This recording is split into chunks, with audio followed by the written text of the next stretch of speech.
Hi everyone. So today we are going to study about resources. तो resources को पढ़ने से पहले हमें ये पता होना चाहिए कि रिसोर्सेज आखिर होते क्या हैं, राइट? तो चलिए जानते हैं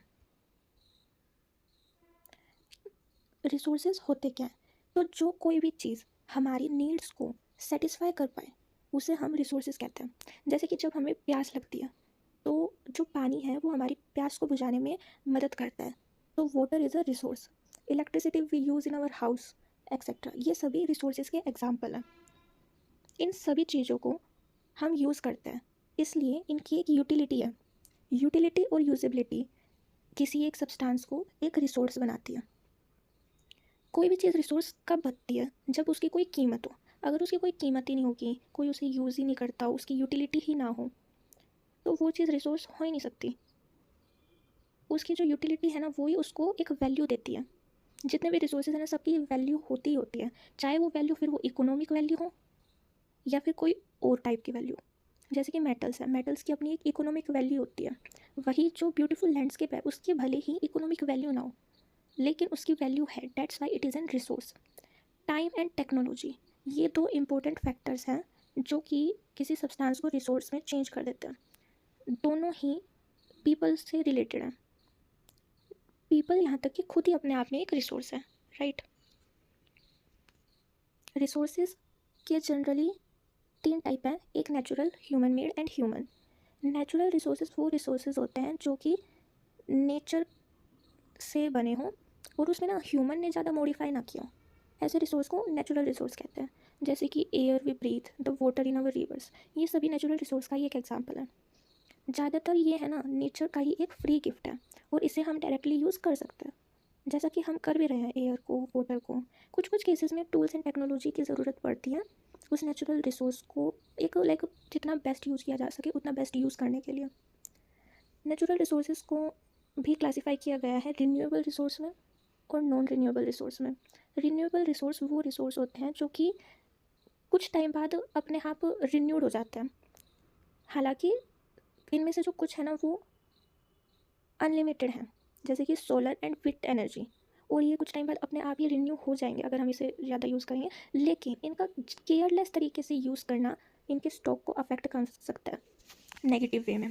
वहीं जो नॉन रिन्यूएबल रिसोर्सेज हैं, ये वो रिसोर्सेज हैं जो कि लिमिटेड स्टॉक के हैं। अगर एक बार जो स्टॉक ख़त्म हो गया तो इन्हें हज़ारों साल लग जाएंगे रिन्यू होने में। जैसे कि कोल एंड पेट्रोलियम, राइट? तो कोल एंड पेट्रोलियम अगर ख़त्म हो जाए तो उन्हें बनने में 1000 साल लग जाता है, और 1000 साल एक ह्यूमन लाइफ स्पैन के कंपैरिजन में बहुत ही बड़ा टाइम है। इसलिए हमें इन्हें बहुत ही केयरफुली यूज़ करना चाहिए, राइट? अब आता है human made resources. Human made resources क्या होते हैं? कभी कभी ना जब नेचुरल सब्सटेंस रिसोर्सेज बन जाते हैं, सिर्फ तभी जब उनका जो नेचुरल फॉर्म है ना उनको चेंज किया जाए बाय द ह्यूमंस, तो उसे हम ह्यूमन मेड रिसोर्सेज कहेंगे। जैसे कि आयरन और, ठीक है, पीपल नेचुरल रिसोर्सेज को इसलिए यूज़ करते हैं to make buildings, business etcetera, जो कि ये सब ह्यूमन मेड रिसोर्सेज का ही एक एग्जाम्पल है। टेक्नोलॉजी ह्यूमन मेड रिसोर्सेज का एक बहुत ही इंपॉर्टेंट पार्ट है, राइट? ह्यूमन रिसोर्सेज क्या होते हैं?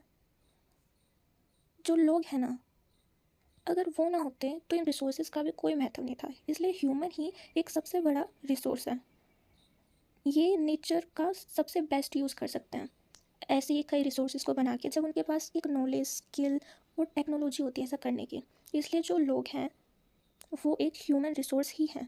एजुकेशन और हेल्थ मदद करती है इन लोगों को एक वैल्यूएबल रिसोर्स बनने में।